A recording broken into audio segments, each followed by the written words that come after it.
We can be most effective when we are engaged in the political process, and there's no time like the present.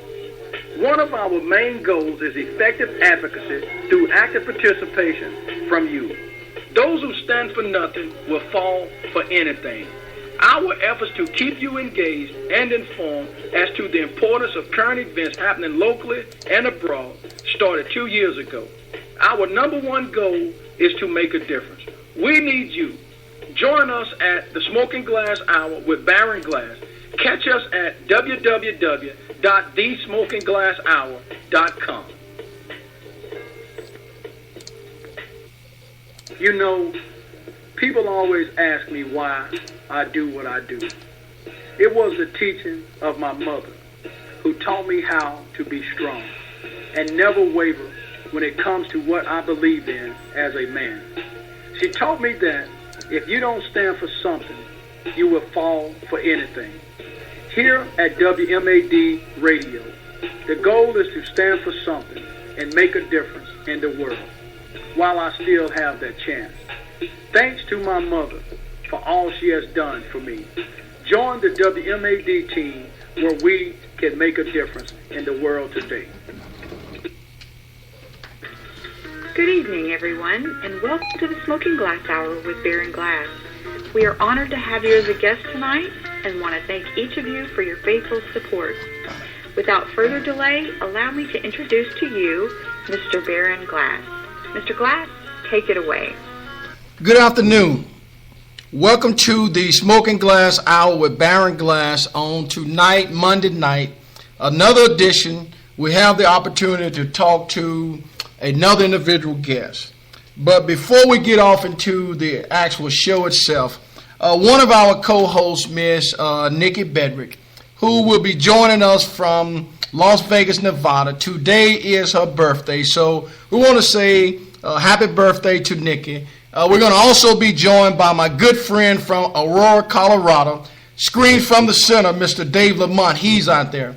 We're going to also be joined by Mr. Aaron Hopkins from Dallas, Texas, who is one of the other co-hosts here at the Smoking Glass Hour. Now, if you're out there listening, you can listen at www.thesmokingglasshour.com. You can go over to Spreaker.com and search for the Smoking Glass Hour. You can go to TuneIn and listen in. You can go to YouTube. You can go to Blog Talk. You can either go to Tumblr and listen to this particular message tonight.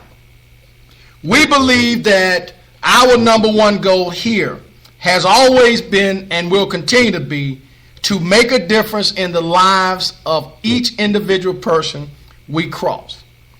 We believe, based on my background, that politics is very important. So for those who say that politics is boring, you have to ask yourself, do you want other people to continue to make decisions for yourself?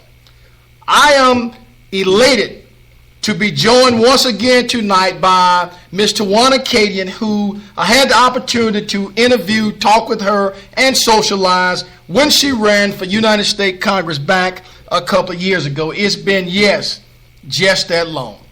Tonight, we will be talking to candidate for U.S. Congress, Ms. Tawana Cadien, State of Texas. Tawana Cadien for Congress, District 10. Tawana says that I will take your voices to Capitol Hill. When I go, you go.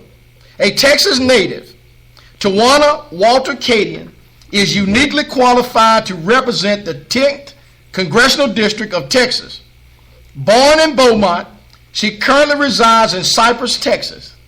Since her youth, Tawana has been active with her local communities of Jefferson and Harris counties, leading initiatives such as those listed that we're going to talk about that empower others to enhance their life and communities. As the daughter of a minister, Tawana learned early to attend to the unique needs of people, regardless of their age, gender, race, or socioeconomical status. She is passionate about people and helping members of her community learn how to help themselves. Tawana holds an executive master's degree in public administration from Texas Southern University and a Bachelor of Science degree in nursing from Prairie View A&M University. During her academic pursuits, Tawana regularly participated in campus political activities, including efforts to increase voter turnout. As a registered nurse, Tawana has held various professional titles, including Quality Assurance Director, Home Health Director of Nurses, MMA Surgery Supervisor, Texas Health Step, and Medical Case Worker for Pregnant Women and Infants. She has also served as a public speaker for the Julie Roberts Gift of Life program, where she provided awareness for breast, prostate, and testicular cancer, and served as an outreach coordinator for the WISE Women Program, a division of Gift of Life. Using her own life as an example, Tawana believes that a little participation from a lot of people can make a big difference in the lives of those who need a hand. Tawana has served on her local community's Democratic Executive Committee and was elected twice as precinct chair of Jefferson County Precinct 26. Her compassion for people and her community is the driving force behind her decision to run for U.S. Congress for the 10th District of Texas. In 2012, after moving to a new city and community, Tawana was disturbed when seeing the blatant disregard that her current representation had for the citizens of District 10. She felt that enough was enough. Enough voting against equal pay. Enough of constant attempt to repeal health care with no alternative. Enough of taking away from our seniors and veterans. She stood up to the plate and ran against an incumbent who has continued to vote against the citizens of District 10 for over a decade. She is a leader. Tawana also says that she's prepared to lead. Tawana has listened to the people of District 10 and is ready to serve with the same passion and dedication she has exhibited throughout her life. She will continue to listen to the people of the district and seek their input and engagement. Tawana is actively involved in her community. She founded the Real Housewives of Cyprus for a cause. This organization focuses on initiatives such as breast cancer awareness throughout her community. Tawana is married and is the mother of two daughters, Kelsey 12 and Campbell 10. She heads an organization founded by her two daughters 4 years ago. Kelsey's and Campbell's Kid Care Incorporated is a 501c3 nonprofit organization that services communities globally. To date, this organization has adopted 2 homeless women and children's shelters with 200 residents combined, and an orphanage in Haiti housing 120 kids. Their objective is to bring forth awareness, compassion, and community service through the hands and hearts of children. Tawana also hosts her Life Happened with Tawana Cadien internet radio show weekly on Blog Talk USA. Tawana has a proven track record of a leader committed to and compassionate about people within her community and beyond. She understands that behind every static and number, I'm getting tongue-tied here, and number are human lives. Tawana will take the voices and stories of the people to Capitol Hill. Elect Tawana W. Cadien to the United States Congress. Tawana Cadien, how are you doing tonight? I am great, Mr. Glass. How are you? Long time no see. I am glad to have you on, Tawana. Let me ask you this, because we got a lot we're going to try to cover. We know you're coming out of the state of Texas by way of, I believe, the Houston and Austin area. We're going to be joined by Mr. Dave Lamont, screens from the center out of Colorado, who talks about politics and a lot of these other issues regarding social and civil rights. We're going to be talking with Miss Nikki Bedrick as well as Mr. Aaron Hopkins. So before I allow those guys to come in, is there anything else, Tawana, that you'd like to add to this wonderful bio before we proceed? No, I think you've covered just about everything. Thank you again. I really appreciate you for opening the door and giving me an opportunity to be on your show. And again, I'm very pleased that you take awareness and getting the citizens involved with what's happening around them so seriously. Also, we're joined by Deb from Missouri, who was just elected to be one of the Bernie Sanders delegates. So, Deb, I missed you from the outset, but I'm bringing you in. Tawana, before I go, Dave Lamont, are you out there? I am indeed. Okay, Dave Lamont screens from the center. Dave, we're going to get right into this. Tawana, we know that there is a very, very, very nasty climate when you look at the United States Congress, the United States Senate, the United States Supreme Court, and anything else from the federal, state, even on down to the local level. We also know that this particular presidential election probably is going down in the record books as one of the worst, if not the worst. So we can start out and let all of our listeners hear. Tell me exactly why and what drove Tawana Cadien to want to run in this nasty, filthy climate regarding the United States Congress. Well, as stated in the introduction, I ran 2 years ago. And as I have shared with many people whose response is, "Oh, you're running again," I said, I am absolutely running again because nothing has changed. Mm-hmm. The current representative continues to vote against the people and vote along a party line. And this is not what representatives are elected for. Some of the things that are being voted against, I try to tell people to listen with your ears and your eyes. Look at their voting record. Why on earth would a representative vote against equal pay? And because citizens are not involved, they're not really realizing that they have representatives that are actually voting against them. Tawana, I have people out messaging me now that says we should do a live feed, and I want them to know that we do have a live feed going on. If you go to Spreaker.com and you search for the Smoking Glass Hour, the show is there live. It's going to show live. Also, Deb is out there. Deb, if you don't mind, I'll let you, along with the administrative assistant, run the live web that's out there. So all you have to do is type in your question, comment, or whatever the case may be. Tawana, we know that a lot of people have talked about a lot of things. Let's start, and Dave Lamont, feel free to step in at any point in time. I think the lines may be open because we're going to be very candid, but I want Tawana to be able to get all of her information out so those who don't know her will have an opportunity to get to know her tonight. Tawana, the national debt has been a problem since the Bush era, who Bill Clinton left an enormous amount of surplus. Then we had 8 years of pure destruction. Now we're coming back. What is it that you feel the United States Congress and or the Senate, along with the president, whomever that may be, what is it that they can do to deal with this problem we call the national debt?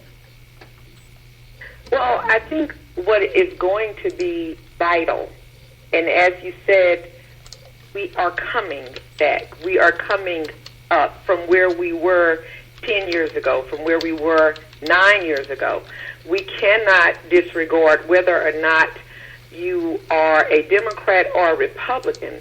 We have to be smarter as well as a little bit more respectful in not disregarding the strides that we have made in our economy. I think that it would be wise for representatives from the United States Senate as well as the United States Congress and the presidential cabinet to sincerely, with the heart of the people at mind, not their own political agendas and not their own party agendas, to sincerely sit down at the table and look at what is working, even if it's a small step. If you don't have a solution that is going to continue to move it forward, I would suggest to enhance those steps that are moving us forward. I think that, unfortunately, we could have probably been even further off had we not had so many strongholds, in particularly within the United States Congress. But we have made great strides, and I think that Americans need to start speaking up more when we are being falsely marketed into a belief that America is in a dump, in that America needs to be great again. Don't ignore the strides and the great strides that we've made, and we've made these strides with American citizens. It's not politicians that have made these strides. There are hard-working Americans that have continued to not only go out to work, but actually use their money into the economy. So we need to give our citizens a little bit more credit. Well, I'll tell you, Tawana, we know that women's rights are being trampled with on a daily basis. We know that it's almost impossible to get women to run for office. When we look at what this thing called the Lilly Ledbetter Act, the Equal Pay for Equal Work, what is it that you're going to take to Capitol Hill regarding all of those women that feel voiceless out there and under the sound of your voice? Because there are a lot of women that's out there listening. Deb, I think there's somebody that's out there from Baltimore, Maryland, and there's a numerous amount of places. But so those women can understand, okay, even though we are not in the state of Texas, what is it that we can do to help galvanize our Facebook friends, our social media friends, to at least consider Tawana Cadien when it comes to our women rights, women reproductive rights, women rights to equal pay, and all those other things that are regarding women? Well, I think that for those who are listening in particular that are not in Texas, and those in Texas who are not in District 10, I invite you to follow me. You can follow my Facebook page, follow my social media. You can pick up the phone and even give me a call. But I have a track record of fighting for people. As a registered nurse and a public administrator, that is what I do. In my personal life, I have, as well as my private life. And when I see that something is not right, when I see that people are being mistreated and mishandled, you can be assured that you will have someone that will absolutely speak up and advocate on your behalf. I would ask every woman that is listening and every man that is listening to think about your representative. Look up your representative's record. Find out if he or she simply voted against the Lilly Ledbetter law for purposes of following a party line. I spoke to a group of college students on last week, and I asked the girls, I said, now, when you applied and you got your tuition statement, were there two brackets where you were going to be required to pay less because you were a girl, and the guys were going to be required to pay more because they were males? And, of course, the young women replied, no.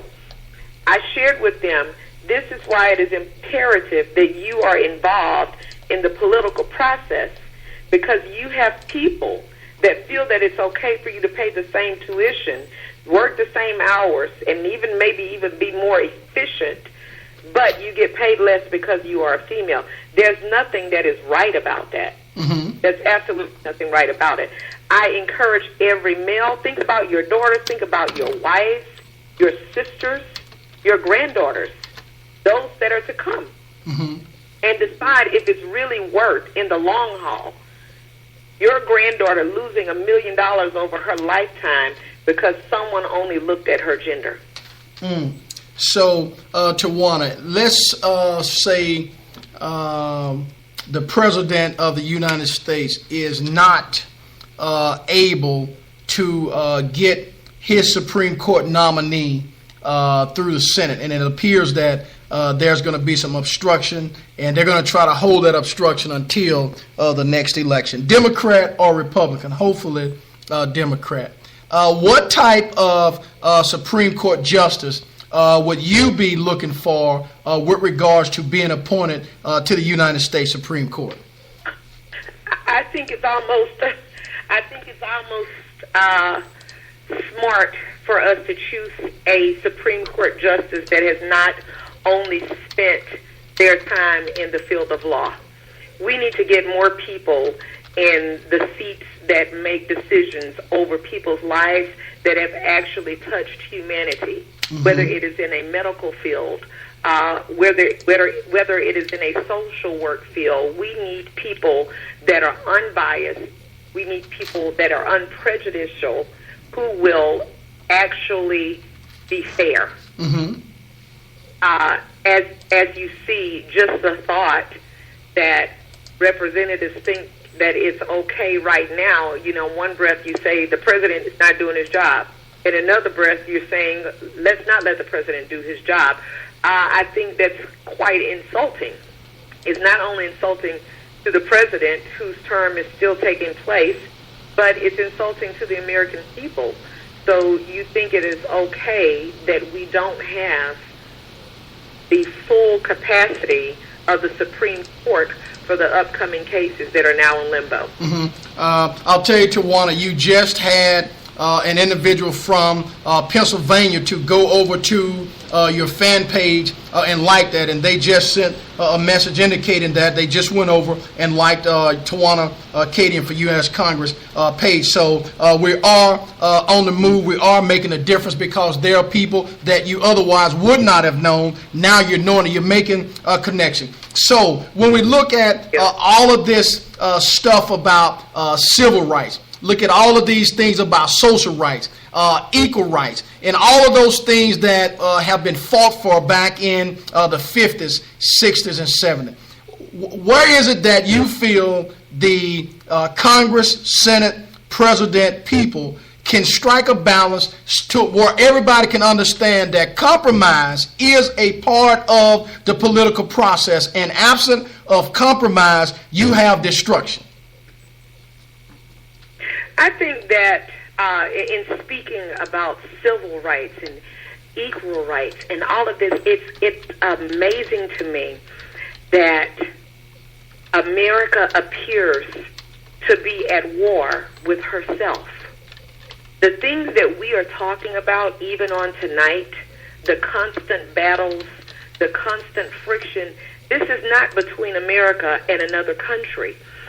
I feel that we are shooting our own selves in the foot when we spend so much time battling our own people for basic rights. We're not talking about privileges, but we are speaking of rights. In the whole scheme of things, we have to sit back and look and say, is it really worth it? I feel that if we continue in the path that we are in, I feel that we will make ourselves vulnerable to those outside of this country that are looking in and looking for the weak link. They can come in from anywhere and attack us. Even let's speak about the presidential campaign right now.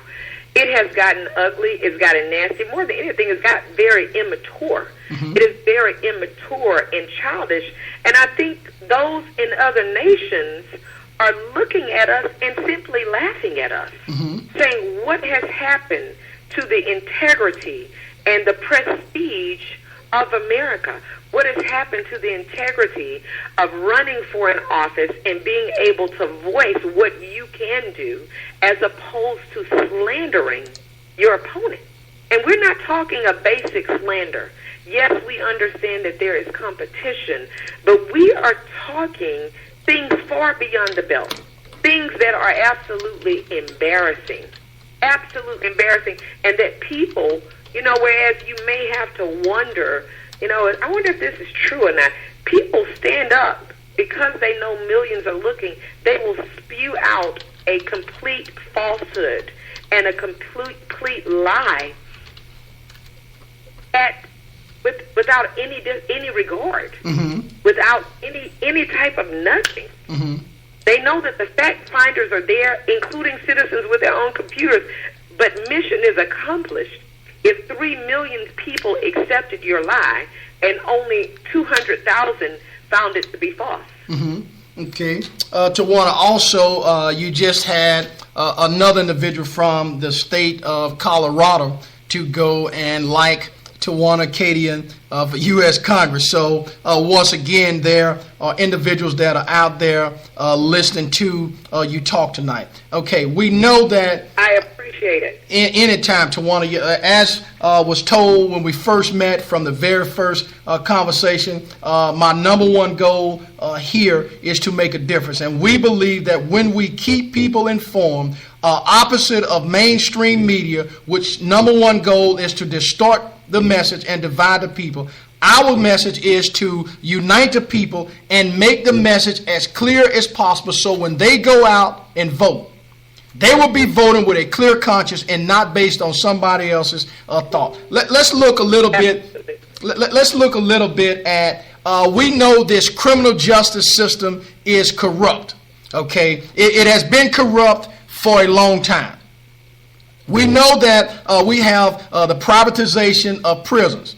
We know that the prison system, the private prison system, is making an enormous amount of money. We know that there are some crimes that are targeted specifically toward certain individual races. What types of bills, laws have you been able to at least summarize within your brain that would actually at least level the playing field to some degree, even if it's not passed? But what is it that you can tell those that are out there now that will understand and have a sense of compassion that Tawana Cadien will at least be a friend of us who have a problem with the criminal justice system the way it is currently?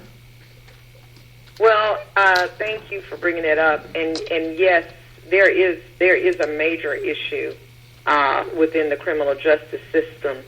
I am amazed that some people have appeared to make big businesses out of imprisoning American citizens. And we're talking, small crimes that some others may commit and are not treated the same. I'll share something with you that is very disturbing to me. During the 2014 election cycle, there was a candidates forum that was being held at a local housing development. And there were people running for positions as judges and varying positions within the county. And I was the only person there that was running for a federal position. There was a gentleman at the end of the program that announced that he would be coming back to that unit on the next week to host a program for the kids. And he wanted to encourage the parents to bring their kids out. And this program was going to be designed to teach the children how to protect themselves against the police. He began to say that we're going to, tell them, if you're running, stop, and what to say. And people were just kind of readily accepting this. I interjected and said, this is disturbing to me that we have come to a point that we have accepted it as a norm that someone is coming into our residence, into our home, into our safe havens to teach our children how to protect themselves against the police. I said, we're not talking about you coming on next week to provide tutorials, encourage math and science. You're talking about protecting against the police. I said, it's very sad that the children that live in this apartment complex can't be free to run around like other children, because they're going to be in fear that if a police car passes by, they're going to think that they're doing something wrong. Children, it's very sad. There are some schools where the children are given laptop computers when they begin kindergarten. And then you have some schools that may be 40 or 50 miles away that don't even have a library. So who are we really hurting? Mm-hmm. Again, we're talking about shooting ourselves in the foot. When we are creating our children to prepare for jail or imprisonment or some type of arrest or some type of confrontation with law enforcement, we continually prepare them for failure. Now, I have not heard very much about seminars being done with law enforcement, about true seminars being done with law enforcement, where children are able to sit here and say, this is what life is like for me. This is what I feel. You know, my children, on most mornings, my youngest daughter, who's still in elementary school, when they get on the bus, there's a constable that's following the bus. The constable is following them to protect them, and they see the constable as their friend. But 30 minutes down the road, children are being trained on how to protect themselves if they see a police car pass by. Mm-hmm. I think that those in government, those in positions of power, whether it is in the federal, in the county, in the local government, or even positions within your own organizations, we are going to have to start demanding more. We're going to have to start demanding more for the sake of our children. Right. I'll tell you, we're looking at about 8:02 p.m. Central Standard Time. We're talking to Ms. Tawana Cadien, candidate for United States Congress out of the state of Texas. Dave Lamont, screens from the center. Let me bring you in, Dave. I know that you've been listening to Tawana for at least 30 minutes. Tawana, at some point, we're going to pose this big question.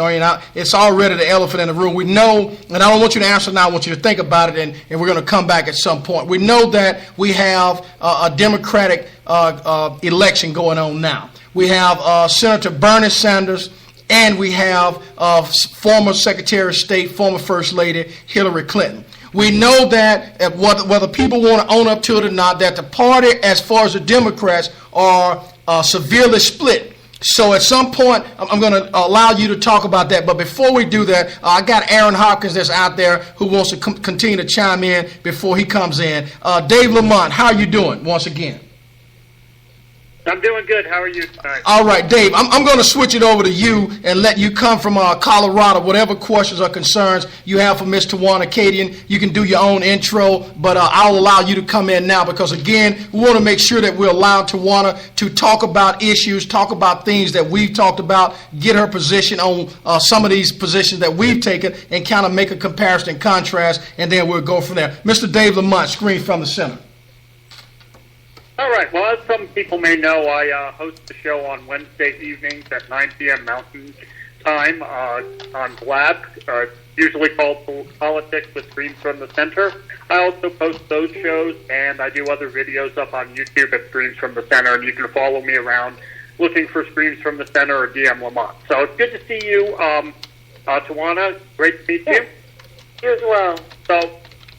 So I've got one of my questions. I've been reading through your website and listening to your conversations, and I'm very interested because you're a registered nurse. So my question is going to be about health care, and that is concerning the idea that currently about 18% of our economy goes into health care. It's the most in the first world, the industrialized world. And we also have one of the lowest outcomes in the industrial world by spending that much money. So I wanted to find out what kind of plan you might have that you might do and introduce into Congress as a congresswoman. And, is that expanding the current Affordable Health Care Act, or are you an advocate for a single-payer system? I just want to get your take on that because I think it's something that hits home with you. Yes, it absolutely hits home with me more than you even know. I'll give you just a briefing, but for the last 4 months now, I have been dealing with my own mother who has suffered 2 strokes. She suffered a stroke in December and then another in January.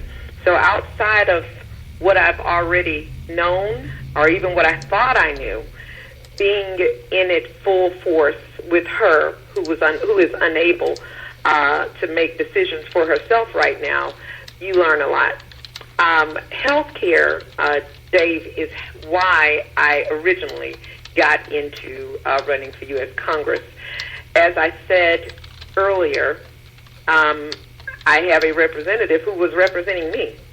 I'm in this district as well, and my family's in this district as well, but I saw a representative who was voting along party lines as opposed to people lines.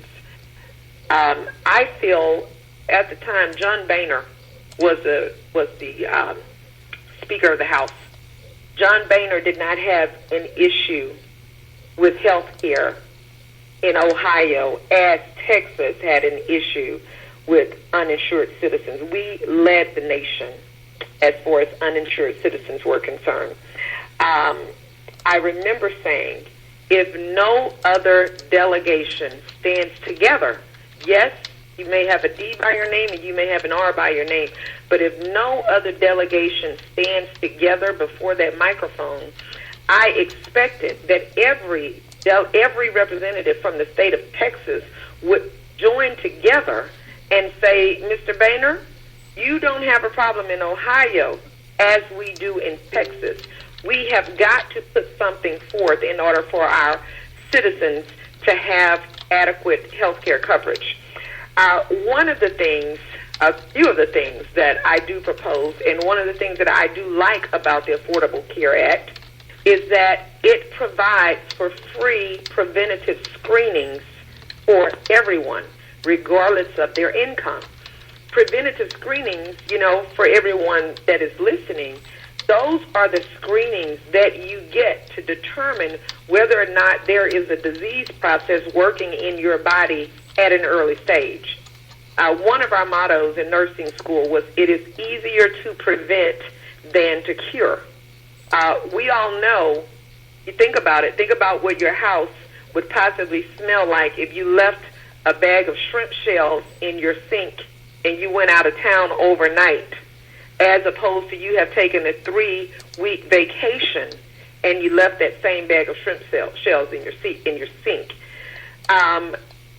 When you vote against that, the opportunity for everyone, we're talking mammograms, we're talking PSAs for prostate cancer, then to me, it says to me that you are putting your own agendas ahead of the people.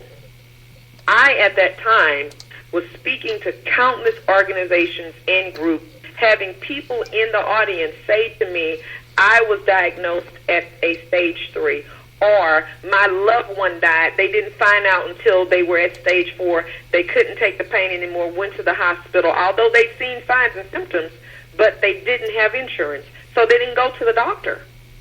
But they died early. When we have people that lead, you have to look at the domino effect.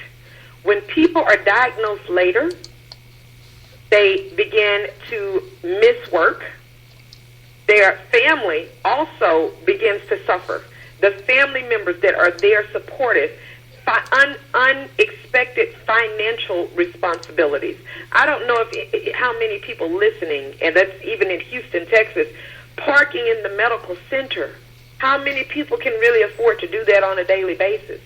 But this is what happens when people are diagnosed late. The care is more expensive. The amount of money that it takes to help that person at a stage 4 is much more money than it takes to help a person at a stage 3. We're not looking at the overall long term. Children who lose their moms and lose their dads early because they were diagnosed late, because they did not have insurance coverage, that impacts them. Now you have children that are part of a system that needs the assistance of the Department of Human Services. There's so much more to it. I would be a major proponent of preventative screenings. I'd be a major proponent of rehabilitation. I'll share this with you. One of the things that I propose is creating a bill that would allow automatically, without having to get authorization from an insurance company, being ran by someone who's never laid eyes on your loved one. I would propose a bill for anyone with any neurological injuries, such as a stroke, such as an aneurysm, to be automatically approved for 6 weeks inpatient rehabilitation. I don't know how many of you realize I'm talking to people, I'm meeting people who have said, my mother or my father had a stroke. Okay, where are they now? Where they're at home. So did they offer inpatient rehabilitation to your loved one? Well, no, the therapist may come for 30 minutes. When a person who's had a brain injury receives adequate therapy immediately, they have a high percentage of becoming a fully functional individual. Again, give them a chance. Give them an opportunity. These are some of the things that are important to me. You look at childhood pediatric cancer. Every single day, imagine your child or your grandchild, your niece, imagine them getting on a school bus. Every single day, a busload of children are diagnosed with pediatric cancer. Why is there not more money? We're talking about our future again, shooting ourselves in the foot. Why is there not more money allocated towards epidemiology in pediatric cancer, towards research in pediatric cancer? Those are some of the things that are important to me. I think that we have this attitude of your service is no longer needed. People are getting older, they are living longer, and we're making them battle for things that they paid into. We're making them battle for funding for an economy that they sold into for decades. Tawana, we got a message out there that says, this lady is awesome. I sure hope she gets elected. Dave, I know that you have an amount of questions, and feel free to ask. If you're done with that, we're going to allow you to go it on, and if you want to come back, that's fine. We got Aaron Hopkins that's out there that's going to jump in. So, Dave, take another question at Tawana, then after that, we'll go directly to Mr. Aaron Hopkins. All right. I have to commend her on her answer there. The screenings that you mentioned, they personally affected me. They caught something early with me as well, and I'm getting everything in shape so that I don't have to have lengthy surgeries or medications or anything like that. So, kudos to the Affordable Health Care Act. I myself am a single-payer proponent, but I think that the Affordable Health Care Act has done a lot for our country. So my second question to you is, I'm also a veteran. And I know that you have on your page issue for veterans, and I want to talk about specifically the problems that have occurred within the VA system. Now, some of the solutions that have been championed have been being able to go outside of the VA system and go to like private medical practices paid for by the Veterans Administration. But what I would like to, I do favor that program as a temporary solution, but I'd like to get your input on what you would do in Congress to correct the issues dealing with the VA. Well, first of all, let me say this. There are no words that can really explain. I don't know how many people really think about the fact that men and women, veterans and active duty, they sign their names on a dotted line to say, I am willing to die for you. These men and women have gone off in foreign lands. They have fought wars. They have seen things that they cannot describe anymore. And this goes back to the your service is no longer needed attitude. There's enough with saying how much we love you and how much we appreciate you and how much we thank you. What are you doing? Veterans should not have to battle to get treatment for PTSD.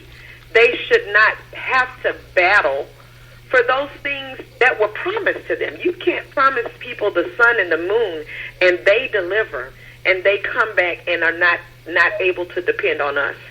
I think we need to do a clean sweep throughout the Veterans Administration. Those who are blockading the system and making it hard for our veterans.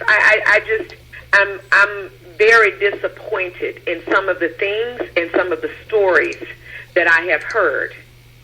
I tell you, you've seen some of the programs like Nightline and Dateline where they've covered a soldier coming back with one arm and one leg, and the passion behind this person still says, I'll go out and I will do it again. When you have people that are committed to you in the way our veterans and active servicemen and women are, we have to be committed to them. And yes, we do owe that to them. We owe that to them. My daughters, as they began to get older and really understand, I was able to really explain to them the sacrifices of the veteran and the sacrifices of our current duties members. And I remember one night 3 years ago, my daughter asked me, Mommy, do you know anyone from, World War II? And I just told her people that were in a distance that I knew about. She'd had a volleyball game. We decided to go out to eat at the local Luby's here. And when we were leaving out, a gentleman, an older gentleman, and his wife were walking out. This gentleman stood back and held the door open for us. And I said, oh, thank you. But then I looked up, and there was his hat that had World War II on it. I said, you're not going to believe this, but my daughter just asked me tonight if I knew someone. And I said, Kelsey, come and meet this gentleman. He was elated that the children were thinking about him, not knowing they would meet the guy. His name was Mr. Corney. He began to share with the girls some of his experiences and talking about being in a fighter plane and being shot down. This man was an absolute miracle. What do you say? What do you do? What is right to do is give them every benefit with a cherry on top that is available to them. We cannot, I'm here, I am a civilian, and I know that I have experienced some life happen moments, which is the name of my radio show. I've experienced some life happen moments, but I also know that my moments don't really compare to being out in the battlefield. Any veteran that is out there listening, first of all, I want to thank you. Thank you for what you do. Thank you for even still having a heart to go out today if you could. But know that I will be fighting for you. I will fight for what is right. I hear the option, a possible option, of being able to go into a private medical facility and the Veterans Administration pay for it. But I think it's very sad that has to be an option. I think it's very sad that this is how veterans feel is their last resort because they're not getting what they deserve. I think we have to revamp the veteran system. Mr. Aaron Hopkins. Yes, sir, Barry. Can you hear me? Yes, sir. How you doing, Aaron? I'm doing great. I'm really enjoying listening to the guest and the candidate on everything that she's discussed and the questions she's answered. My one question is very simple and direct in terms of the spirit and the attitude that you will have to take into, and I'm going to go ahead and say it like this, not if you're elected, but once you're elected. Given the Congress and what we've witnessed the past 8 years, you mentioned people making decisions and going on or along party lines, which we know is politics as usual. What do you feel you're going to bring to the table to not get caught up in the mentality that presently exists in terms of politics as usual, and not necessarily, because you've already mentioned some things that I'm very impressed with, but given what we're looking at, how do you feel that you'll be able to effectively get some of the things that you're wanting to get done accomplished? Well, one thing that I have been able to do within my life, personally as well as professionally, is to sit down and talk to anybody.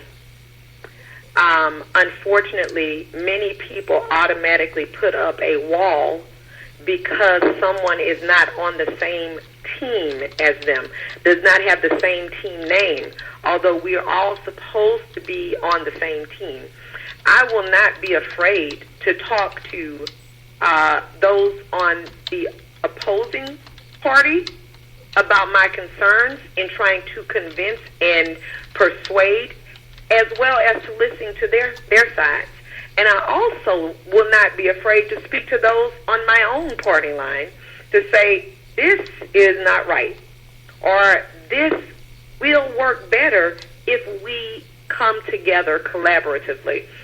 When I lived in Beaumont, Texas, my congressman at that time was Ted Cruz. Ted Poe, not Ted Cruz. Take that. It was Ted Poe. And I remember going to sit and talk with him because I just had concerns about the fact that I was seeing voting only being done amongst party lines. So I called his office, I set up a meeting, and I went and I sat with my congressman. I was on the Democratic team. Mr. Poe was on the Republican team. He is my representative. He was my representative. I should be bold enough and understand that he's representing me, so I need to go and make my voice known to him, make my face known to him. He shared with me some very thoughtful and insightful ideas. I said to Mr. Poe, I said, you know, this makes sense. I said, have you ever decided to bring this to the president? His response to me was, well, I can't get to the president. I said, what do you mean you can't get to the president? I can't get to him. I said, hold on one second, Congressman. You mean to tell me that a husband and wife who had no invitation to get into a state dinner not only got into the dinner, but they got up as close as taking a picture with President Obama?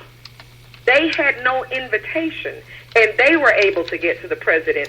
How in the world are you, as a United States congressman, not able to get to the president?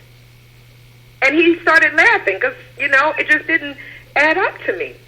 People are getting in these positions, and they are digging their heels in, and the only people who have to suffer as a resort are the citizens that you are sent there to represent. And that is not right.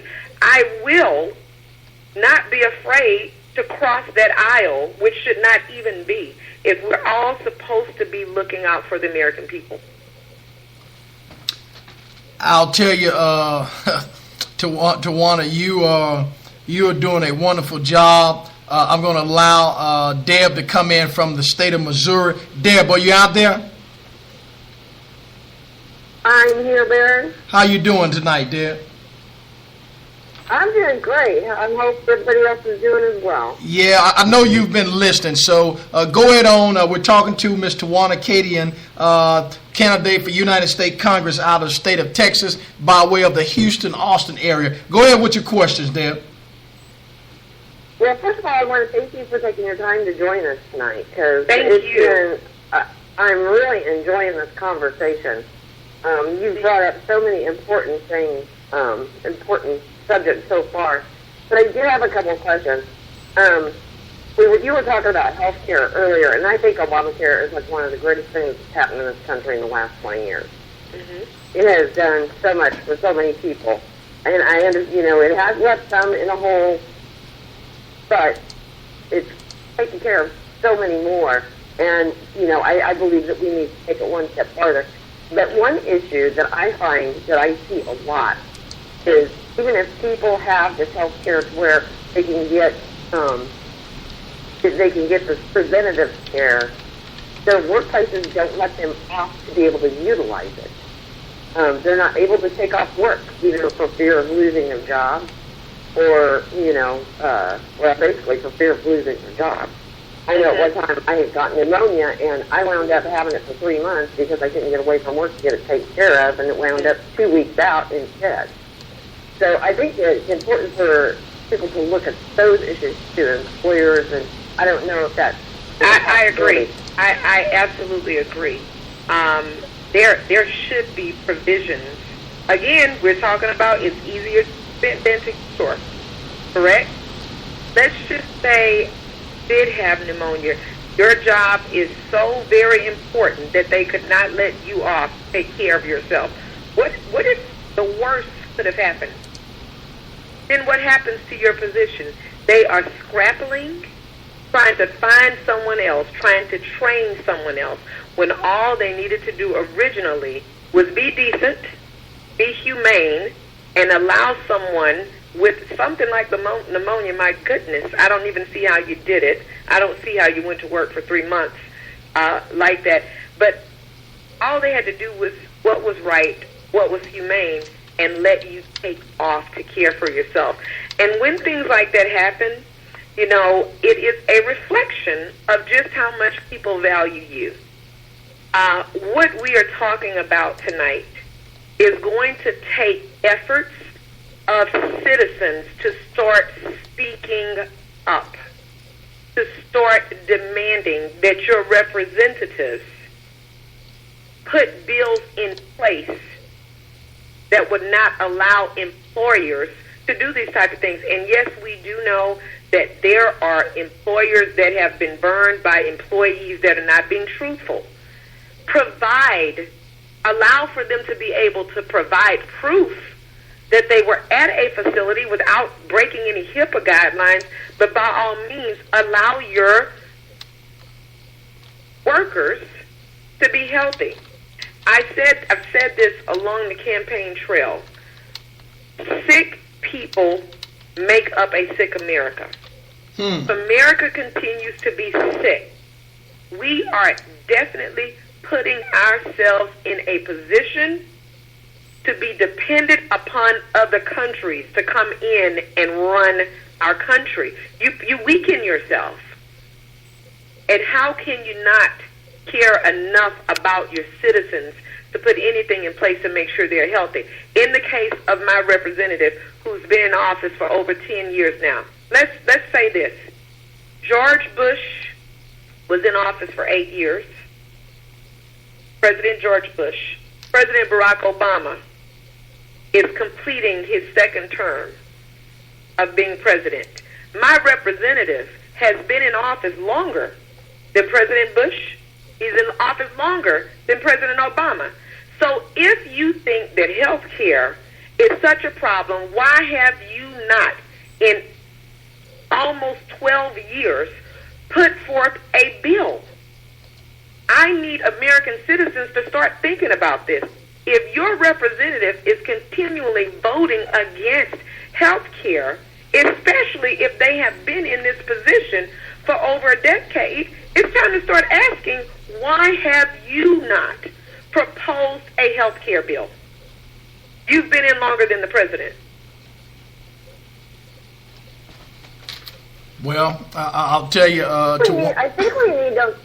Go ahead, Deb. Go ahead. People to where they're paying attention, though, is some of the problem, because I think there's a lot of people that don't follow the people that closely or don't follow it at all. We got to find a way to get people involved in it so that they're seeing what these representatives are doing, so we can get them It's going to take the same way we can get on a phone or get on Instagram or Facebook or Periscope, Twitter, and tweet. This is not chargeable. And tweet about a good restaurant or a bad restaurant. I ask you all, hashtag what I've been saying for years now. listen with your ears and your eyes. Go and look and see how your representative is voting. How long has your representative been there? Have they proposed the bill? We have to start encouraging those around us to pay attention. It's very sad that we do, but it's true.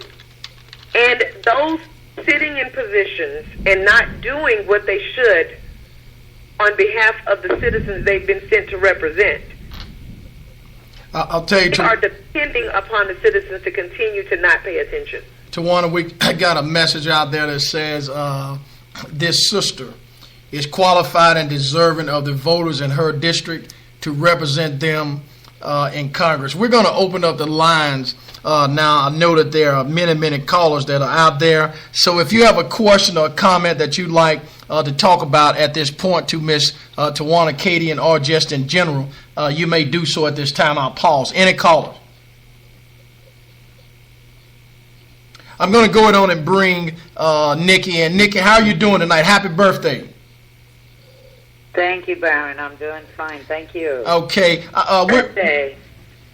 We're talking to Miss Tawana Cadien, and we know that you love Michelle Alexander, and you've talked about a lot of social issues and things of that nature since joining as a co-host. What would you like to specifically ask and or say to Tawana regarding some of the things that we've talked about here on the broadcast that would be relative to her campaign and perhaps introducing bills of some kind that could accommodate some of your concerns? First of all, Tawana, pleased to meet you. I just joined and I've been listening, and I concur with the caller. I'm listening in awe, and I just love what you're saying. I love the approach. I love the just your logic is really quite incredible. Baron, if I could, I would prefer, Mr. Tawana, just for me to listen for a little bit longer, rather than and let me come in a little bit later. I just got in about 2-3 minutes, so I'd love to listen in a little bit longer. Okay, that's fine. Nikki, Tawana, let's talk about Social Security. What's your position with regards to Social Security? We know that Democrats have one position. We know that Republicans have another position. And we know that seniors are worried about their Social Security. Those United States congressmen and women, those United States senators, they are not concerned about or worried about their paycheck on a month-to-month basis. Why should our seniors, just like our veterans, be worried about their payment on a monthly basis? What is it that you'd like to talk about with regards to Social Security and how your particular candidacy will address Social Security? Well, it goes again to your service is no longer needed. When I was in kindergarten, I was not working. When I was in middle school, high school, I was not working. When I was in college, I was not working and sewing into the economy. There were a group of people that were, however, while I was getting my education, while many of our current representatives were getting their education and not sewing into the economy, there were a group of people that were. And they are our seniors today. We, again, have this your service is no longer needed attitude. There should be no disruptions into Social Security except to enhance it, enhance the lives of our senior citizens. It is very disturbing to think that you have seniors who have been dedicated. They've been dedicated. They've been committed. They've worked decades in this place. They could have allowed our economy to crumble, but they did not. Whether they were making minimum wage, 40 hours a week, or making $50 an hour, they were contributing. And now for them to get to the point of needing to utilize what they have sown into, and someone being greedy, it comes to greed, someone being greedy and trying to stifle that is beyond belief. I remember having a patient that was, and this was many years ago in the 90s. I was doing home health, and I was the director of nurses. This patient was a left leg above the knee amputee. He lived in the 5th Ward of Houston. There was no grocery store near him. The closest thing was a convenience store. So he would wheel himself to that little convenience store that had prices, of course, way jacked up for the people in that community. And this man all of a sudden inherited his 5 grandchildren. The children came as a result of his son and his son's wife both being addicted to drugs. I remember going into this man's house on several occasions in the summer, and those of you who live up north, you have not felt heat until you have been in Texas in the summer. But I remember going in several times, and the air was off. He's inside sweating. And I said, why don't you have your air on? He said, well, I've got to make sure I have enough money to pay for my medication. One of the things that I did immediately is contacted the social worker. I explained to the social worker, this is a gentleman who's caring for his grandchildren. We need to find out what resources are available as far as assistance with his electricity. I said, because otherwise he will die. Where will the children go then? I spoke to my administrator the day before Thanksgiving Eve, and I said, we should go and surprise him, and let's bring a Thanksgiving dinner since we know he has the kids. We went to the local grocery store that had the whole Thanksgiving meal, where you had the turkey and all the fixings. And we went and knocked on a door, and to his surprise, there we were bringing him a Thanksgiving dinner. When I went into this gentleman's home to put his food in his refrigerator, I opened up his refrigerator, and there was an empty mayonnaise jar and half of an onion. That was it. That was it. That was it. He had pinched his pennies to provide for his grandchildren, to be able to afford medication. And again, this was a veteran. This was a senior. It is not right, nor is it fair. But who needs to look into this?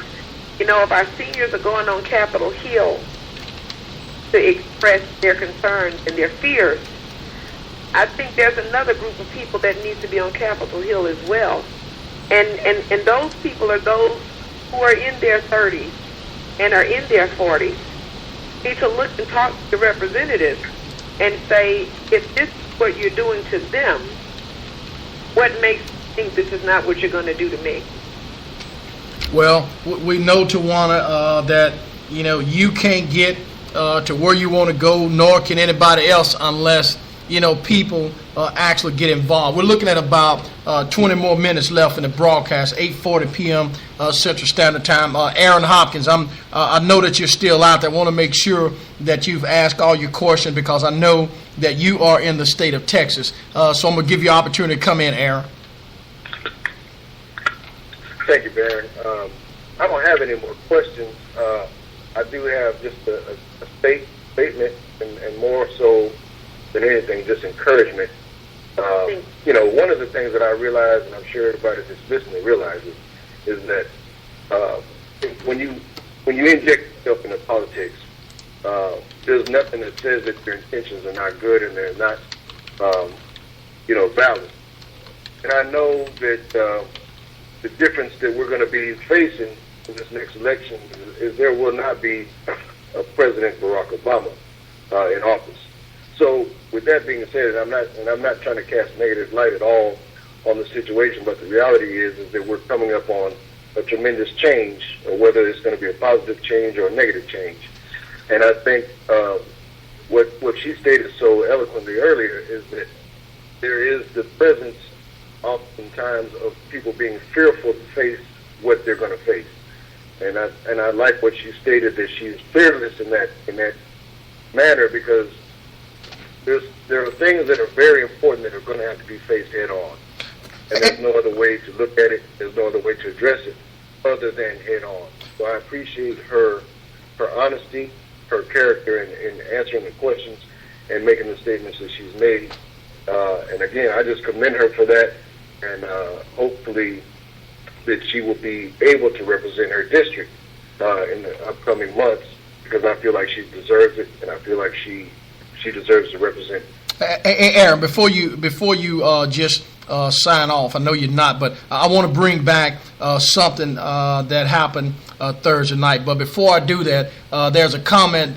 If you live in Texas, District 10, and would like to volunteer, email me at texas_democrat_06@yahoo.com, or go on to www.tawana.CadienforCongress.com. Aaron, I know that on Thursday night last week, you participated in a wonderful forum.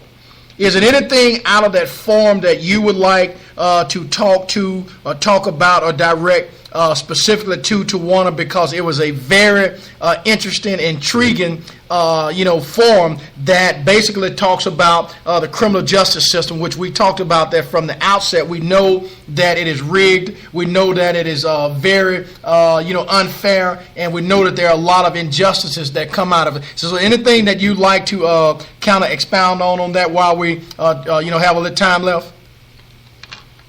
Absolutely. And I did hear the candidate mention that one of the things she would like to see, and one of the things that I have actually participated in, is a real forum where police officers have a chance to address and sit in the same room with some of the children and students who are affected by the policies and things that are going on right now as we speak, in terms of the relationship and just straight up police brutality. So, with that being said, Baron, what I would like is actually re-invite the candidate on when we have the discussion that I'm working on. It's probably not going to be this week. I know your schedule is filled, but once we get it organized, I would like to invite her on to participate in that discussion, because what we were discussing, Ms. Cadien, was the school to prison pipeline and how it affects our students and what we need to do to address it. And this was a group of students who were in participation with questions and comments to a group of panelists who were qualified in various areas of law, politics, religion, and I think that's one of those things that you can't just have one of those kind of forums. They have to be ongoing and they have to be consistent. Correct. Where we tend to fall off is in the follow-up. And so, and what I mean by follow-up, that means me as a parent, I have to go home after I've participated in something like that and continuously get my son and neighborhood students involved, because, it's good to have one, but, we can't just have one and say we attended and expect a change to be effective. I'll tell you what we'll do, Aaron. Tawana, I'll tell you what we'll do, Aaron. When we get the show set up, we'll reach out to Robert and by way of Tawana, so she can be aware of, hopefully in an ample amount of time, so if she can come on, because that did originate out of the state of Texas. I'm almost certain that since it originated out there, that there are people that would love to hear a candidate's side, or at least feel like somebody else is listening to their voice, because remember, oftentimes, mainstream media won't allow all of this stuff to happen. Basically, candidates, if they're not, in bed with all of these, pharmaceutical companies and all of these oil industries, or Citizen United type situation, Koch brothers, then, people are not going to invite them out because they're not lying in the bed with them. We had another comment that was out there. Somebody wanted to wish Nikki a happy birthday. Dave Lamont, I know you got a question or two. Come on in. Dave Lamont, screens from the center. Yeah, thank you again. I was doing a bit more digging, and I found it very interesting that the congressional district you were running for was the first national seat held by President Lyndon Johnson. Yes, so it was. In that vein, yes. So in that vein, my question is about the Voting Rights Act. As we know, we had the Shelby versus, what was that? Shelby versus Holder, and that gutted the Supreme Court by a 5-4 decision. So now in this process of that strike down of the law, the Supreme Court has mentioned specifically that Congress can pass new rules and provisions and reinstate Section 4B under a new formula. So what I wanted to find out is what your take is. Do you want, as a congressman, to actually put forth a new rule or make any other changes to the Voting Rights Act? Thank you for that. Thank you so much for bringing the Voting Rights Act up. What is sad, again, is that there are concerted efforts out there to stop the American people from exercising their right to vote. Now, why is this? Why is it? Could it be that there are fears that if American citizens really, really realize that they are not being represented as they should be, that they will begin to change the tide? They will begin to change and put some of their own local community leaders with no previous experience besides truly caring for people in those positions. It is absolutely appalling for every single person that has put forth efforts to destroy the Voting Rights Act, who have put forth efforts to make it harder for citizens to vote. You all saw what was happening in Texas during the last election cycle. All of the efforts in regards to the voter ID bill. I think that for myself, and I know that for myself, as far as the Voting Rights Act is concerned, I will fight to make sure that the Voting Rights Act is not destroyed. I will make sure, as one of the ladies that was speaking earlier talked about, maybe a lot of citizens don't know. They don't really realize what's happening. I will be that person that's constantly in front of the microphone making citizens aware. I remember when Hurricane Katrina occurred, and no, I don't know all the details, and no, I was not there. But what I do know is that people were laying on the side of the road. People were laying like animals. Old women were in wheelchairs, alive at a moment, and then the next day, there's a camera showing a sheet covering these people's bodies. I remember that millions and millions and millions of dollars were being donated. People responded. And as months went by, and I'm speaking to people even from my own family that were saying, the money is not going to the people. These monies have been sent to a governmental agency, but the people are not receiving it to rebuild. The people are actually being deterred out of their homes, out of their communities. There's no way in the world that I could have been the mayor of New Orleans and not every day in front of the camera demanding that the money that was sent for those citizens be put down into New Orleans. But that was not happening.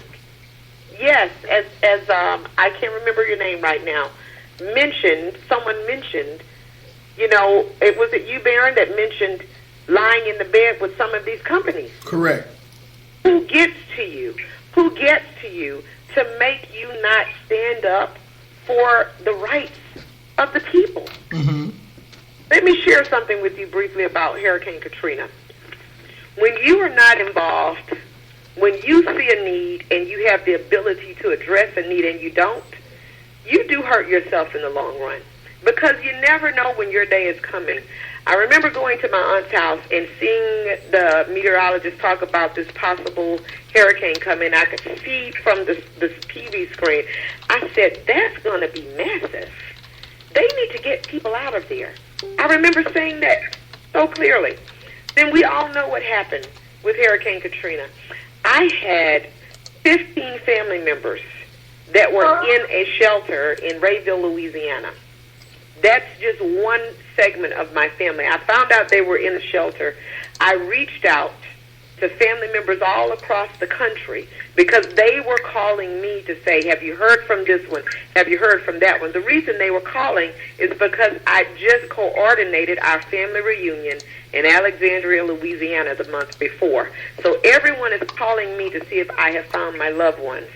We have set up mass emails to find. I had family members that were stuck somewhere in Texas. They hopped on whatever avenue they could get out.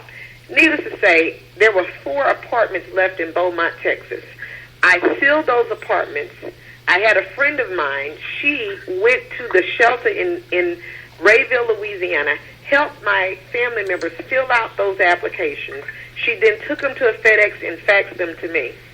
We got them in to these apartments. I had another friend that owned the rental property. We were able to get another segment of them in that rental property and another segment into a hotel.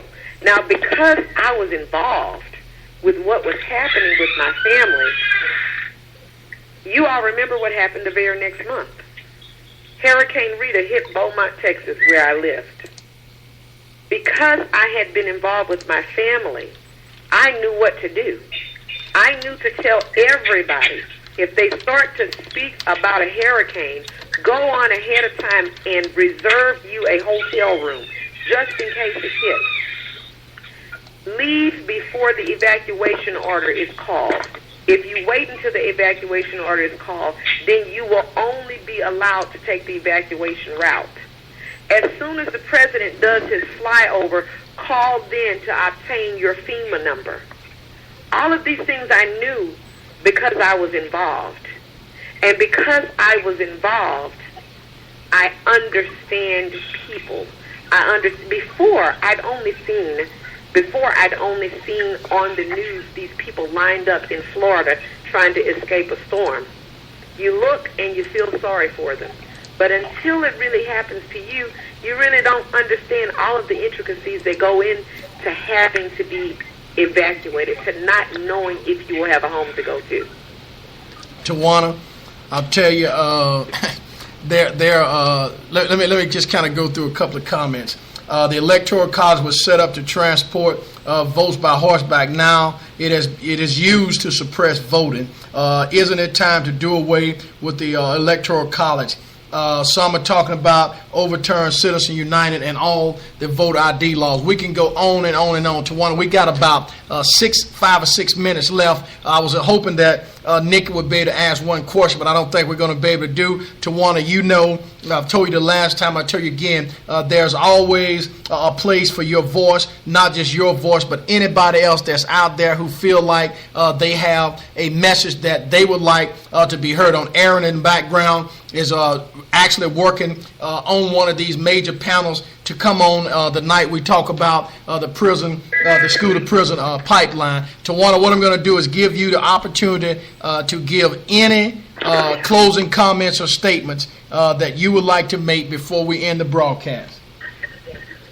Well, thank you again, Mr. Glass, and thank you to everyone who has joined in to ask questions or even to listen in. I appreciate your involvement. Your involvement is imperative. Your involvement is important. I oblige you to, with everything in your fiber with the upcoming general election, to begin talking now. Begin encouraging those in your community, whether you're on the same party affiliation or not. Be bold enough to have an open dialogue.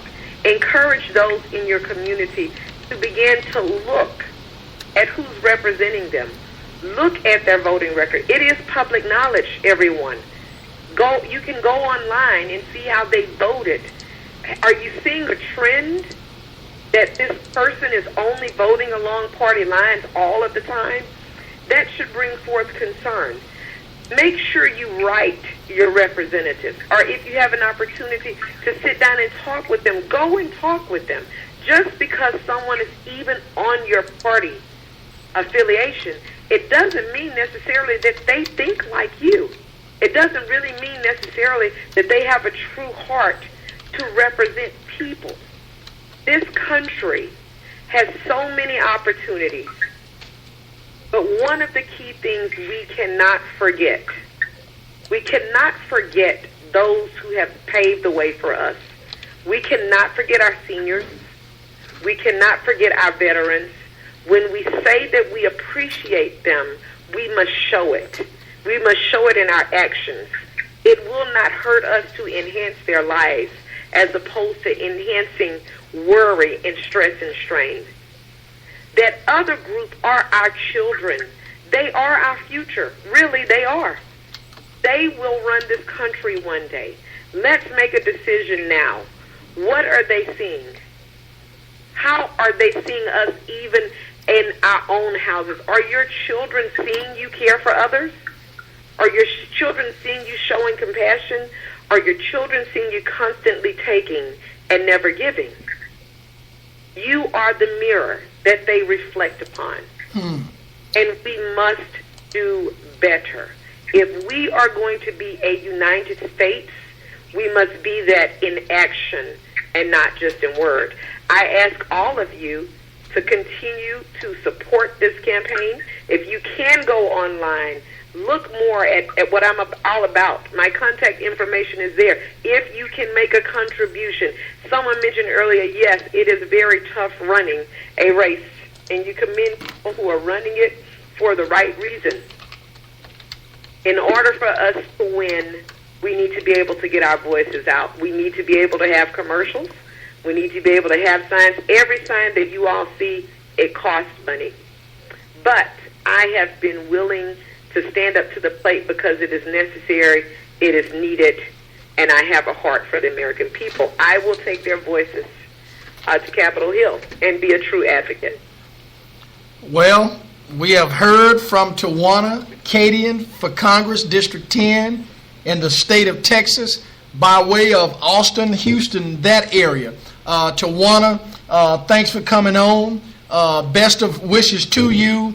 I know that we didn't get off into the Bernie Hillary. What I'm going to do is I'm going to go on and let Robert know and you know sometimes within the next couple of months we're going to bring you back on. We're going to talk a little bit more specifically about some other issues that may arrive or that's already out there now. I know your time is precious. Thanks once again for taking the time to come on the Smoking Glass Hour with Baron Glass. Tawana, Cadien.